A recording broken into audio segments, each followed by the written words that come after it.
Do I need to use the mic? Yeah? Okay. How many members of the media are left? Just one, apart from Raj. Okay, we don't count Raj. How many? None? Could that perhaps be an indication? One. Okay. Now, I'm the last speaker on perhaps the role of the media and stuff. I don't know quite what Hillary is saying, but for me, I think the last 2 days, I'm rather struggling now to find intelligent points that you have not heard, because basically we've gone through it for the past 2 days. So what I will probably do is, since I have prepared the presentation, I'll make you see it anyway, but where I think that we've actually discussed it at length in the last 2 days, I'll certainly not waste your time. Okay, so the presentation points, luckily I made it very brief. So it's just climate change in brief, and then its challenges in writing, and then the media as a change agent. Do bear in mind that what I will do during my session is that I will probably draw a lot upon my experience as head of communication of the International Committee of the Red Cross. Because when I was working there, I was there for 6 years. My job was institutional communication of international humanitarian law, which is something like climate change, which is not sexy, which is not easy to understand, which is not easy to get people on board. So in a sense, I'm sort of drawing on the lessons that I learned in the Red Cross, and I will sort of bring it to climate change. Next one, please. Okay, you all know this, so I'll skip this. Next one. Again, you all know this. This is basically doom and gloom. Yeah, I mean, basically, when you think about climate change, well, it's just doom and gloom. And for the most part, I believe it is. You know, people do believe that it is all doom and gloom. Next one, please. Okay, I got this from the IFRC, International Federation of Red Cross, Red Crescent Societies, basically to tell you the impact. And again, we have gone through this yesterday. For instance, the second point, the insect-borne diseases. Yesterday, I think it was Professor Joy, I think, who mentioned dengue is now found in areas which are warmer than previously before, and that's attributable to climate change. And the rest, you know, the global sea level rise and extreme weather events, you know this. Okay, next one, please. Kajang, I liked this particular one because everyone in Kajang, this I believe was the first time ever in history in Kajang where parts of the town were actually submerged. And it actually brought home the fact that, well, first of all, the siltation made the drains not able to take the rain. And the rain, I believe, on that day was 18 centimeters, which is double the normal amount on that particular day. Okay, next one. So now I'll go straight to the challenges. Perception, yeah? Even with IHL, International Humanitarian Law, we were dealing very much with perception. What is it that people actually think when they hear these words? So for climate change, these are basically, I mean, I went around asking people, okay, what do you think of climate change? What do you think it is? And these are some of the things that they mentioned. Number 1, 2, 3, 4. Number 4, the point where it says catastrophic. Basically, a lot of people said, well, you know, it's always catastrophic. It's always the end of the world. It's always like, you know, the world is going to break apart. And yet tomorrow the world goes on. So what are you guys doing? You're creating a lot of alarm for nothing. And then the last point is, well, say Baram, I don't want to say too much because I want Prof to bail me out tonight. So, but as you know, a lot of people who take part in these, well, say Baram, and of course you've got Linus and all that. So they are, at least in the mainstream media, regarded as anarchists and activists. And so when they're tarred with such a brush, how then do you write about them? How then do you speak about them? Next one. Now, one of the main problems with climate change, just like international humanitarian law, is like, what is it? You know, I mean, someone saying this, and the other party is saying this, and the other party is saying this, and what is it actually? Climate change is supposed to have impacts, adaptation, vulnerability. This is from the IPCC. You've got the global warming. Is it a hoax? You've got the global warming is a socialist scam. But Bloomberg says it's global warming, stupid. Okay? Then you've got global warming stopped 16 years ago. So what are we then doing here if global warming stopped 16 years ago? Why are we still discussing something which stopped 16 years ago? So, when people are looking for information on how to write about global warming, how to write about climate change, they are faced with this mass of conflicting information. Again, as a writer, as a communicator, what is the truth? Who speaks the truth? Who do I go to for facts and figures which I can depend on? Okay, next one. Now, we spoke about sexy news. Well, there's none sexier than Angelina Jolie. Okay, this was their supposedly secret wedding in France, which was about 2 weeks ago. Now, I looked at the news globally for that one day. Okay, for that one day. ISIS came up, this wedding came up, Gaza came up. Nothing much else. These were the three things which were dominant on that particular day. So I did a weekly thing, and each week it was like that. Where was climate change? Way down. If it appeared at all, it was flooding here, drought there, that's it. And nothing very much, even globally. I mean, we speak nationally, but this is globally. Next one. So we're asking, can the media be a change agent? In my younger and more foolish days, I thought the media was all powerful. I thought everyone bowed to the media and the media could do anything. Well, I'm so much older now, and unfortunately I don't think that the media can be an effective agent, change agent. Correct me if I'm wrong, but I don't. It's my personal opinion is it is not an effective change agent, at least in the incarnation that it is now. So, let me define what a change agent is. Something that takes an active role, produces an effect.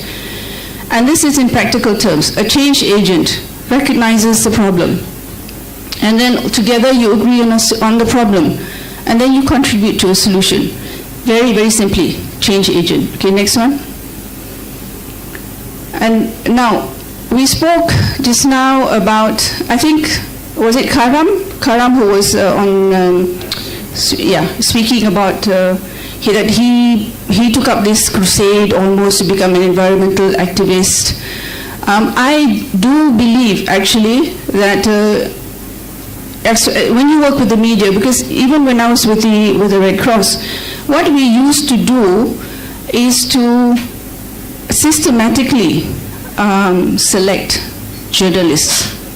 We would read what was being reported in all the papers, except Tamil, because nobody in my office read Tamil. So it was Mandarin, English, Malay. So we systematically read, and we noted down who were the journalists who wrote about environmental issues, who seemed to have that extra edge, that extra passion. And so once we had come down to at least one or two from each particular media, what we did was then we came up actually with a strategy. Nothing, when I was in the Red Cross, because the thing is, it's a Swiss-based organization, and everything was very synchronized, very strategic, very well thought about, very well planned. So this all came into our media strategy for international humanitarian law, and you can use it for climate change as well. So again, it came down to selection of a particular journalist from different media. And because then it had to reflect somehow the racial breakdown of the country. Everything is about race, right? So you have to break it down in terms of racial breakdown. So then we tried to get at least 2 from Utusan, because we felt that whatever they wrote would then go into to a wider audience, and perhaps to the Malay-speaking audience as well in greater numbers. So we very much tried to do that. And we came up with at least 5. Now what we did was, of course, start to then get to know them as people, as just, okay, let's come over to my office, let me give you a briefing on IHL, let me give you a briefing on ICRC, what we do, etc., etc. And by the way, there's this training course that's happening, there's this workshop that's happening, there's this awareness session that's happening. We can work together on that. We can invite you to that. Our experts can go to your office and also give your staff a briefing or awareness. So we tried in various ways to come up with ideas, strategies, tactics, where we would have as much interaction as possible as with these selected journalists. It was never carpet bombing, never. It was always selected journalists, very, very specific. And one of the things I remember was, what's his name? Is it Kamarul Bahri? Kamarul, he's on TV. Asrawani, okay. He was one of the senior media professionals that we identified. What we had was a senior editors conference in Manila. And we purposely did this. It was like deputy editor onwards, or people that we thought were really influential in that particular organization. And they were brought to this, to a hotel in Manila, where it was, again, very, very intense, very focused workshop. So that was IHL. But again, I mean, same tactic can work for climate change as well. Next one, please. Okay, so we want media to be a change agent. Are we asking too much? Personally, I do think we are. We want them to have broad multidisciplinary knowledge. We want them to have operational knowledge, whatever's going on globally, regionally. We want them to have the EQ, the emotional quotient, to be able to feel. If you don't feel, I always tell because now I'm lecturing at UNICEL. And coming to the end of my second year, and I always tell my students, if you can't feel, you can't write. And then if you don't touch someone's heart, you don't touch their head, and they don't do something about it. So the EQ comes in there, and of course the IQ is self-explanatory, yeah? And then the person that we want, or the media organization that we want, has to be a media organization that does inspire confidence, that people trust for news, for facts and figures. And then the person that we want to, the journalist that we're asking to be the change agent, should be someone who is not junior, obviously, because if it's junior, you don't get the support from the higher ups. Should be somebody who is supported by the organization and whose knowledge is respected. Okay, go on. So I think we spoke about the editorial policies yesterday and today. Well, this is basically something like that. Views at the top, pressures from authorities. I mean, we all know that the media houses in Malaysia are, I mean, they're subject to political pressures, pressures by big businesses. I guess it's a fact of life here. So, and then they've got what sells. Business is important. As far as I know, correct me if I'm wrong, Utusan Malaysia is the only paper that has an environmental desk. But correct me if I'm wrong. And then if you have the will within the organization to focus more on the environment, then you will probably set up an environmental desk, and you will also allot the funding and the training for that particular purpose.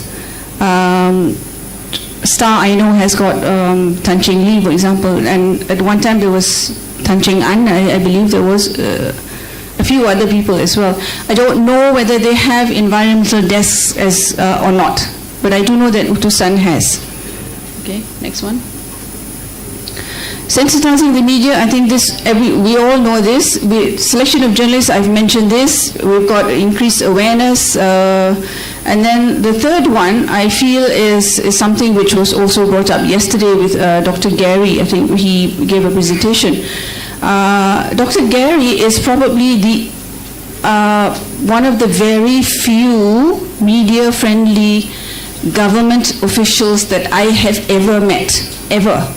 Okay, generally speaking, my interaction with government officials has been rather lackluster, because basically especially when they speak about something like environment. In my case, in the Red Cross, it was with international humanitarian law. Basically, they themselves were not confident enough to deal with outside organizations.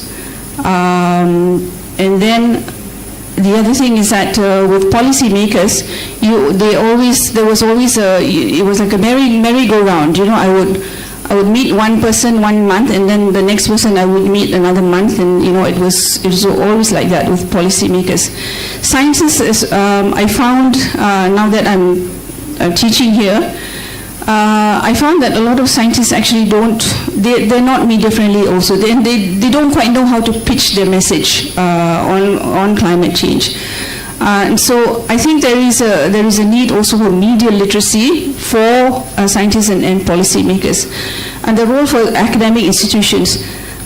I don't know this, but I believe UNISAL is one of the few universities, or if not the only university in the country, that has what I teach, which is writing for science and technology. There's also science reporting. Yeah, Prof, there is also science reporting. So I don't know about the other universities, but I do believe that there is a role for environment reporting, science reporting to be taught to journalism students in academic institutions. Then again, you have to look at the level of the lecturers in the academic institutions. Are they in a position where they can themselves teach environment, about the environment, about science, about technology? So the academic institutions also have got to have this buy-in of the whole concept. Where I say media collaboration with relevant organizations, this comes down to where I was when I was with the Red Cross. Where we worked, it was a systematic collaboration with the media. The media was usually to us not the primary partner, but the secondary partner in a sense. So in a sense that we would, let's say, we wanted to work with the ministries, but we would also give a prime role to the media, because we knew the media would then be a sort of bridge as well between the organization. It simply depends on your organization, the structure, how you work, and how you intend to achieve it. I think my point is that none of this happens by accident. It has to be within your organization a strategic planning, planned decision before you can actually carry out something where the media is a change agent. Next one. Okay, I just brought this in because this was one of my slides when I was with the Red Cross, just to tell you that we used to work very closely with the media in disaster management, and then you have all these various points where the media is brought in, but you will notice that it only happens in disaster. Something happens, the media comes in. Something happens, it comes in, you know.